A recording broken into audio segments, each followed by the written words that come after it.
माँ की देखभाल। क्यों बच्चे बड़े होकर अपने माता पिता को ही बोझ समझते हैं।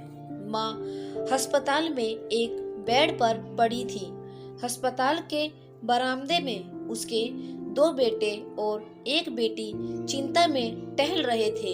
भाई बहन को अपनी माँ के लिए सेहत की चिंता तो थी, लेकिन उससे भी ज्यादा चिंता इस बात की थी कि अब माँ को अपने साथ कौन रखेगा।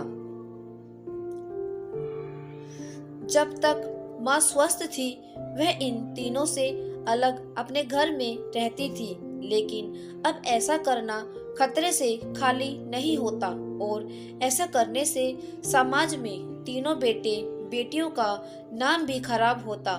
लोग कहते कि देखो कैसी औलादें हैं, बीमार माता को अकेले रहने के लिए छोड़ दिया। एक घंटे से बिना कोई बातचीत किए वह तीनों अपने अपने विचारों में खोए हुए थे। फिर बहन ने चुप्पी तोड़ते हुए अपने भाई की तरफ देखते हुए कहा, भैया आप बड़े हैं, इसलिए आपका कर्तव्य है कि माँ को जरूरत के समय आप रखें और उनकी देखभाल करें। छोटी बहन की बात सुनकर बड़े भाई ने पहले अपनी पत्नी की ओर देखा और बोला, मैं इस बात से बिल्कुल इनकार नहीं करता कि बड़े होने के नाते मेरा माँ की देखभाल करने का कर्तव्य है, लेकिन तुम तो जानते ही हो कि मैं और तुम्हारी भाभी दोनों ही जॉब करते हैं। ऐसी हालत में माँ के साथ किसी न किसी को हर वक्त उनकी देखभाल करने के लिए उनके साथ रहना पड़ेगा, जो हमारे लिए बड़ा मुश्किल हो जाएगा।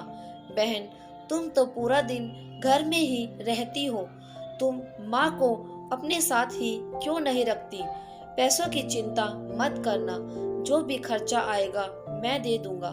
सुशील भैया आप तो जानते ही हैं कि माँ से मैं कितना प्यार करती हूँ, लेकिन आप यह भी जानते हैं कि मेरे ससुराल वाले कैसे हैं। मैं यह बिल्कुल बर्दाश्त नहीं कर पाऊंगी कि कोई मेरी माँ और भाइयों को बड़ा भला बुरा कहे, इसलिए अच्छा यही होगा कि माँ को अनिल भैया के साथ रखा जाए।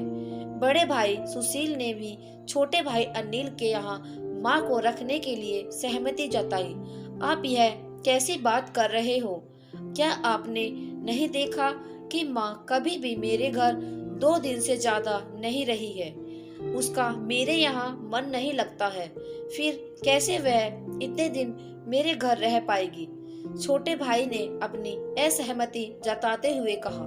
इससे पहले कि इस चर्चा का कोई नतीजा निकल पाता, एक नर्स वहां दौड़ते हुए आई और कहने लगी, क्या आप ही वार्ड नंबर 4 में भर्ती हुए मरीज के रिश्तेदार हैं? आपको डॉक्टर साहब बुला रहे हैं। सभी घबरा गए और दौड़ते हुए डॉक्टर के पास पहुंचे। डॉक्टर ने उसे हाथ जोड़ते हुए कहा, आई एम सॉरी, मैं आपकी माता जी को नहीं बचा पाया। डॉक्टर की इस खबर ने सबके चेहरे पर झूठी मूठी दुख की परत तो चढ़ा दी थी, लेकिन सभी के दिल में किसी कोने में एक बात की खुशी भी छुपी हुई थी कि अब उन्हें माँ को नहीं संभालना पड़ेगा और माँ की वजह से उन्हें परेशान नहीं होना पड़ेगा। दोस्तों, छोटी सी यह इमोशनल कहानी ही समाज का सत्य है। यहाँ लोग ऊपर से जो दिखते हैं वे अंदर से नहीं होते। जो माँ बाप अपने 4 बच्चों को बिना किसी शिकायत के बड़ी आसानी से संभाल पाते हैं, आगे चलकर जरूरत पड़ने पर यही 4 बच्चे मिलकर भी उन्हें संभाल नहीं पाते या संभालना नहीं चाहते। बच्चों को यह बात नहीं भूलनी चाहिए, जैसा वह बोएंगे वैसा ही काटेंगे। अगर आज वह अपने माँ बाप के साथ बुरा बर्ताव करते हैं तो उन्हें यह याद रखना चाहिए कि उनके बच्चे भी बड़े होंगे और वह भी बूढ़े होंगे। जो उन्होंने अपने माँ बाप के साथ किया है, उनके बच्चे भी उनके साथ वही करेंगे। इसलिए अपने दिल से छल कपट निकाल दीजिए और सच्चे मन से अपने माता पिता की, अपने बुजुर्गों की सेवा कीजिए। तो दोस्तों, यह कहानी आपको कैसी लगी कमेंट में जरूर बताइए। वीडियो को लाइक करें, शेयर करें और हमारे चैनल को सब्सक्राइब करें। Thank you.